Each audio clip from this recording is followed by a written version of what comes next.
It's Tappy Chat. Tappy Chat.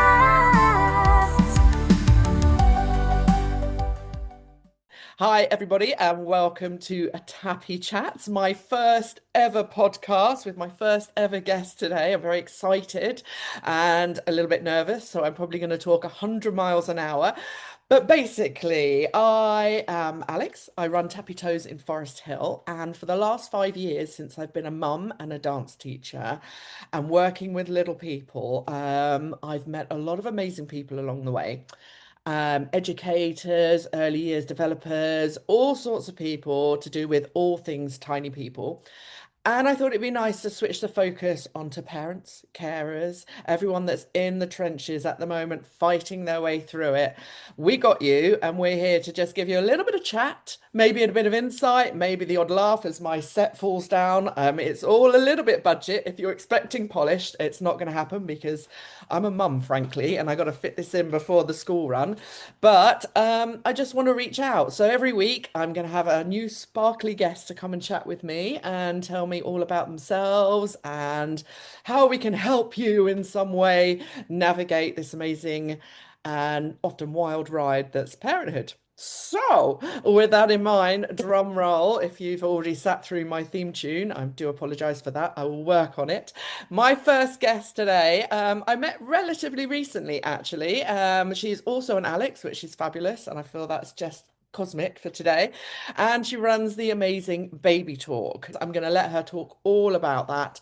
But this is for you, mums, and this is something that I really wanted to kind of open our podcast on. The most important thing that everyone always says to you when you have a kid. I don't know, Alex, you may agree. Oh, you know, it takes a village. You need your tribe. You need your people around you, which is great, and you do. But where do you find them? And often, if you're a mum like me, I found that my first experience of motherhood was really isolating, and I had imposter syndrome. I didn't feel like I fitted in, and I didn't feel like I could go to mums groups because they all seemed to know what they were doing and I didn't know the songs and the words, and I just felt like I was muddling on. So yes, you need to find that tribe, but you also need to kind of, we got you. We're going to find a way to kind of help you relieve this awful gremlin that sat on your shoulders, and it's infuriating. It's a mental and it's a physical battle, isolation, when you're navigating a completely new path. So before we get into all that, dum dum dum, I introduce you to the amazing Alex. Hi. Hi, thank you. I feel very honored to be the first guest, and it is Yeah. very cosmic that we have the same name. So perfect. Oh, I am so pleased you've got 5 minutes to chat to us because you are also a busy mum of two and you've got a tiny, tiny little one. So how old is Yes. So I have a nearly 3-year-old and a 9-month-old. So she? I am definitely in the thick of it right Thick. now. Oh my Yes. goodness. Yeah, absolutely. And you've just started Baby Talk. So Yes. So I have to give full credit. I've taken over Baby Talk. So I'm the new owner. So I have to give credit to the founder, Danny, who was, yeah, the one that kind of founded this business and came up with the idea. And it's an amazing idea. And when I met her and she told me the business was for sale, I knew I had to have it because I just absolutely loved what she was doing. I think it's so important. yeah, yeah. So you thought, yeah, that's fine. I've got a small baby and I'm going to take on a new Yeah, business. why not? Why not? Exactly Everyone needs why something to do on mat leave. So what is Baby Talk? Tell us a bit more about it. Yeah, so Baby Talk hosts social events for parents with babies and toddlers. The way I like to describe it is if you imagine going to a baby class, your baby has a great time, you have fun joining in with them, and then it gets to the end. And in those last 5 minutes, as everyone's kind of packing up, you're trying to feed, trying to change, and you're kind Yeah, of awkwardly chatting to the person next to you, really trying to make a connection but struggling with all the chaos that's going on. And you know that the next class is coming in and you have to get out. And what you really, really want to say is, do you want to go grab a coffee yeah. or do you want to go get a meal? But you don't really, it feels awkward. It feels embarrassing. I know, for at least for me, I guess not everyone feels that way, but I certainly I felt that couldn't. way. Yeah, absolutely. And so Yeah, we kind of take that awkwardness out of it by putting it all together. So most of our events combine a baby class followed by a meal in a local pub or restaurant. And again, the whole aim is just to kind of do something for your little one so you can still foster that connection with them and they're still getting something out of it. But also, equally importantly, that you're getting something out of it and you're getting to meet other local parents and start to build that village like you were talking about. Yeah, completely.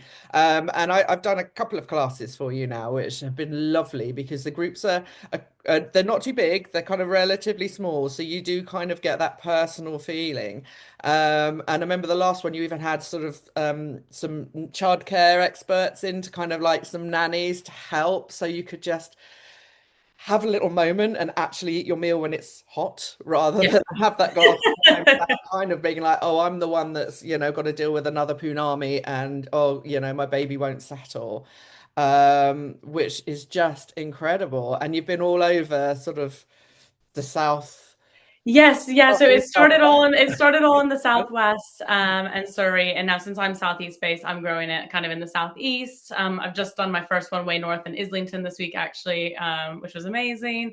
And yeah, hoping to keep growing it in the autumn, basically. So yeah, it's really exciting, and yeah, I like that you mentioned the group size because that's really important to me. Yeah, So I try to keep events of between 10 and 15 people because I know how intimidating it can feel to yeah, go into, like yeah. a big group of like 30 plus people, especially with a baby, trying to make friends. It's too Oh, much, especially if you're yeah, a new mom and you've just, like you said, it is really isolating and it's a new yeah. experience. And you don't know what you're doing. So yeah, it's really important to keep those groups small so people can actually get to chat and get to know one another and actually have real connections and move kind of beyond that Yeah, superficial, yeah. like, oh, how are you? How are you? Chat. It's like I see it a lot with my classes as well. Mums come in and you can just see their shoulders are up here because they've made it out of the door and they've got there, but there's so much stress and anxiety. Are they going to sleep through it? Are they going to cry through it? Am I going to know what I'm doing? What happens if they're hungry? There's just a million different things that are just skittering through your brain, and it's just quite an awkward situation to kind of walk into. And I always find that the best thing you can do is kind of like welcome that mum in and really kind of slowly watch their shoulders kind of coming down and Yes, yeah. tell them what's going to happen and guide them in. I mean, what advice would you give to people? Do you chat to them beforehand about Gosh, yeah. I mean, I always, like we communicate, do communications like before the event, and I always say like show up at any point in time. Like, don't feel bad if you miss it. Don't feel bad if you just come for the meal. Like, please show up whenever because I totally understand that pressure, and I don't really think it ever goes away. Like, I just took my baby to Sing and Sign, and I was feeling that pressure because, of course, she hadn't slept before the class, and so you're like pushing her in the pram, being like, yeah, please yeah, sleep, and like I think as a first time mom, I would have just jumped ship. I wouldn't have gone at all. I would have just turned around and gone home. yeah, This time I like convinced myself, look, it's fine. Like she will sleep, even if it's for like 5 minutes. It's fine. We're going to go to the class. There's nothing wrong with getting up and saying, actually, do you know what? I have to leave if she yeah, really kicks off. And I think it's that kind of confidence that comes. But, for our event, it is that kind of come whenever, however you are. Like you don't need to be all dolled up. Come in your PJs if that's what the day you're having. I'm always there or a host is there. And sometimes we do have a nanny as well. So even someone to take your baby if you just want to go sit and watch other babies in the class. Like we're all here to kind of help and support. And it doesn't matter what kind of day you're having or if you felt up to coming, like just come and we'll take care of it from there. yeah. And what age they're from anything from weeks old to Yeah, we really get a wide range. So I always tell people there's no age limit, but I think, it tends to be from 0 to 18 months, I think, just because yeah, that's when people tend to have the most time off. But I always say toddlers are welcome. I know it's kind of a slightly different vibe trying to have a meal with a toddler than it is with like a 3-month-old. kids, Um, that whole but if vibe. you're down, I'm down. And I'm always happy to chase toddlers around as well. And, on the flip side of that, I think slightly older children do sometimes get more from the baby class than Yeah. a newborn does. I always say like when people have newborns, I think the class is really more for them to see what's Yes. out there and what they might be interested in doing in the future rather than their baby getting much out of it because really their baby's probably going to sleep or eat throughout most of it. So Yeah, completely. I mean, it's tough, isn't it? What are your wins then? What has been the high point since you've been doing? Um, honestly, growing it across the Southeast has just been such a joy. Like when I first met the previous owner, Danny, it was at a Dulwich event, and that was the first one she'd done and kind of the farthest east she'd gone. Mm, And I've always been in the Southeast, so I know how many parents and babies there are, and nothing really same. like yeah, exactly, and nothing like this exists out here, which was kind of what prompted me to buy it. And it's just been so fun to see it Yeah. grow across the Southeast. And honestly, maybe I'm just biased because I live here, but like the Southeast parents are just incredible. Like it's just amazing to watch. Often people don't know each other at all. And then at the end are like happily chatting away, like really getting to know one another with like very little input, from me. And it's just so great. And I love seeing that kind of community feel. And everyone just, yeah, just like doing it themselves. And it's just, that's kind of what I really missed in my first maternity leave. I really didn't feel like I had that until quite late in that first year with my baby. And I really wanted that like, Yes. where are those moms? Like, I want to go sit and have a meal and chat and laugh and like have a glass of wine or have a coffee or something. And so it's really just amazing for me to see that happening in front of me. Yeah, the, Um, the but difference between first child and second child is it's the first time round, you know, it took me a long, long time to even kind of get out, or even if I do go to a class, I'd kind of go on my own and come back again because I felt like the class was for the child and not for me. So as long as I showed yes, up, you know, and it took a long time for that penny to drop that no, this is your time. This is your time to try and meet people and yeah, very slowly. You know, second time round, I was like, I need a village. I need it yes, now, you yes, know. So I exactly. created like a baby club and we'd all meet up and, you know, it was just like it's quite strong in this area for sort of a WhatsApp group and Yes, yeah, income.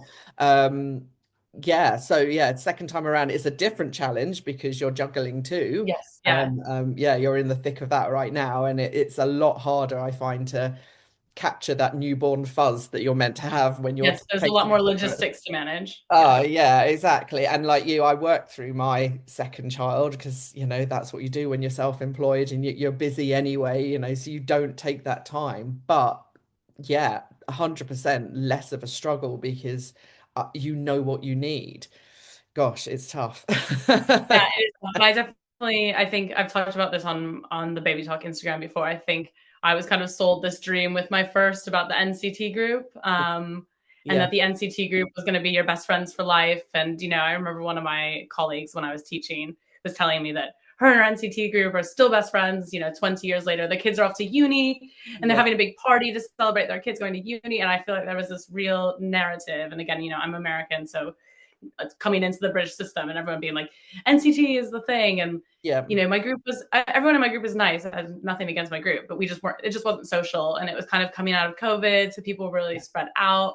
Some people immediately moved out of London, and just that vibe that I was kind yeah, of promised of like, you're all going to be besties and get coffee every day, like didn't happen. And when that didn't happen, I kind of felt like, oh, well, what do you do yes, now? This is what everyone said was going to happen. So like, now what do you do? And yeah, then it is like, oh, you go to baby classes, but like, then you have to really put yourself out there and like yeah, talk to yeah. people. And it seems like everyone already knows each other or they know what they're doing. And They know like, the I don't songs and know. they've been going forever, and I'm just Yeah. complete imposter walking in. Yeah, I had exactly the same experience with NCT. I kind of put all my eggs in that basket. And I was like, these are going to be my friends for the next 40 years. And Yeah.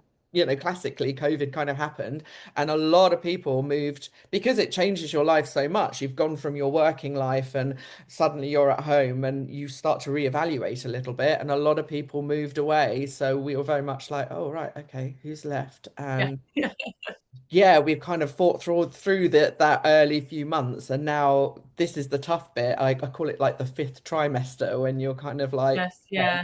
now it's just me and the baby. And yeah, I found classes really, really hard to know whether we'd even make it, and then, you know, how it was going to be talking to people, or just kind of vaguely staring at people in the playground going, you've got a pram.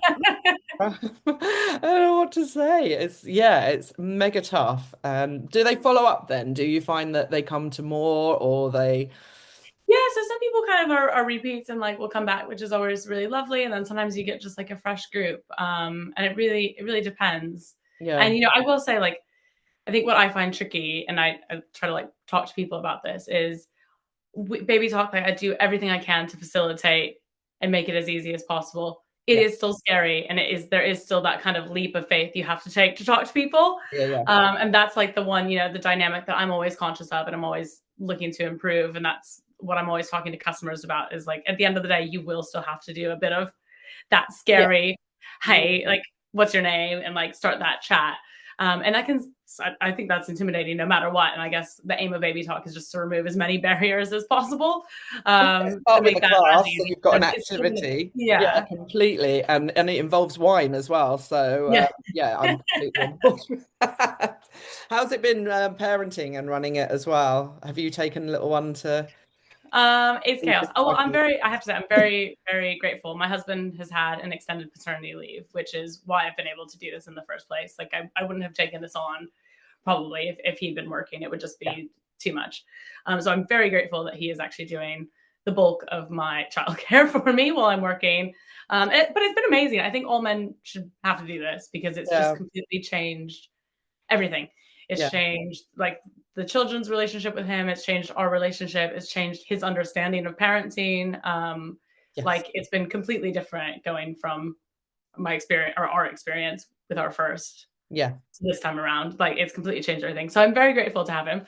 Mm. But yes, it is still it's chaos. It's busy. It is a lot of working after they go to sleep. And mum guilt. And the guilt, Yeah. yes, the guilt is very real. I have been working very hard, probably that to overcome that. In the beginning, I felt a lot of why am I going, Mm. and he's staying. My husband, like I should be the one doing this. I'm missing my mat leave with my baby. Yeah. My toddler is obviously now old enough to know what I'm doing and to say things like, "Why are you going to work?" Yeah, that the guilt is very real. Mm. And it's really hard to navigate, I found. Yeah. Yeah, 100%. And there's no easy answer. You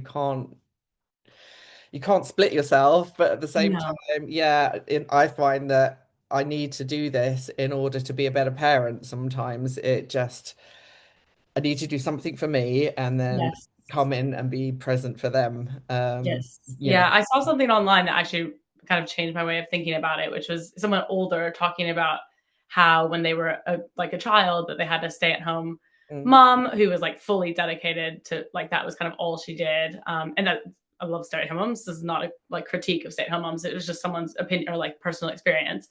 That they had a stay-at-home mom who all she did was like parenting. And then obviously the dad was working and but also had hobbies and friends, whereas like the mom really just threw herself in to just being mom. And the person was saying that now that she's grown and is an adult, she finds that she has a better relationship with her dad. And that's because she feels like as people, they have more to talk about yeah, because he's had a life for the past, yeah, 20 plus years. Whereas she finds it difficult to know what to talk to her. She doesn't have kids herself yet. So she's saying, I don't really know what to talk to my mom about because her life has just kind of been raising me and that's amazing. But besides talking about me and our like shared experiences, like I don't really know what to chat yeah. about. And it really got me thinking, like, oh yeah, like I want to be my own person as well. It's Mm, really important to be mom, but it's also I want to be me and I want to have a career and I want to have hobbies and friendships and things outside yeah, of being a parent yeah. that hopefully one day they can understand and relate to and we can have conversations about. Yeah, completely. I mean, my toddler says, "Mummy, go work," and this is what Yeah. I hear: "Daddy, go work. Mummy, go work." And I'm like, "Yeah, we do, but that's what we're doing, and that's the kind of what I want to show you that there's stuff out there to do, and there's Yes. a life out there to grab, albeit really tough." Yeah, and I guess as toddlers, it's very abstract to them. So like all they know is work. Yeah, Whereas as they get older, then they'll start to understand what it is that you actually do and like what that means when you go to work. I think right now it just is an abstract like yeah, mommy's gone yeah, at work, like whatever that work means. It just means you're not in the house with them. So I think yeah. hopefully as they get older, it's kind of this is what I actually do and I'm not just like disappearing. I'm doing something. Though I'm still the one that has to come in and do discipline. I think when Daddy's at work, he comes home and he is, oh, it's a novelty. Daddy's home, so he's yeah, Yes. novelty, novelty, and I'm the one that's like, no, clean your teeth. Yeah, and I don't know if that'll ever change, but yeah, I have to play bad cop Yeah. sometimes, most of the time, to be honest. Oh, fabulous. Wow. Thank you so much, Alex, Well, for thank you. spending a little bit of time with us. If you had any advice for mums that are just kind of sitting at home at the moment, just going, "Oh, I don't know what to do. I'm feeling overwhelmed, in the thick of a child that won't sleep," and what would you say? I would say I know this is the hardest thing to say, but it would be just to try to be a little bit brave and go to something and just try striking up a conversation with one person. I think lots of times we kind of think everyone else has it all together and we're nervous to say anything, but most of us are all feeling that way. So actually to be approached by somebody and say like, "Oh, hey, like do you want to get a coffee?" is actually what I think 99% of us probably want to hear and how refreshing it would be to actually hear that. But so it's just kind of pick one thing to do, go to Yeah, it and ask one person afterwards if they want to get a coffee. Because like really the worst thing anyone would ever say is is like, "No, I oh can't do it right now." Yeah. Like, no one is ever going to be like, no, and you're a horrible person, and I never want to see you again. Like, Yeah. It's the loveliest thing if someone says that, because it's just like someone just reaching out to you. yeah, I think, yeah, that would make me well up. I'd be absolutely yes, all over. yeah, it made me so happy. I was like, oh, you picked me. Wow, thank you. Like, yeah, Yeah. of course. So you got to put on those big girl pants, double Yes, pants, get out there, and yeah. My just dog's here now. do Very it. My sorry. dog has slept through the whole of this. I'm totally expecting a cameo from her, but she's not interested in me today. Oh, baby, hello. We'll say goodbye. Say bye, Taco. She's a dog mum as well. This is where I struggle. Yeah, I've got the dog is probably the one thing too much. Yeah. The dog is my third baby. Because Yes, I was like, should we have 3 kids? It's like, no. We already have one. Oh, wow. Yeah, walkies time is looming for us. So Yeah. thank you Oh, thank you so much. much. I was good talking to you. You too. Take care. All right, see you later. Bye. It's time.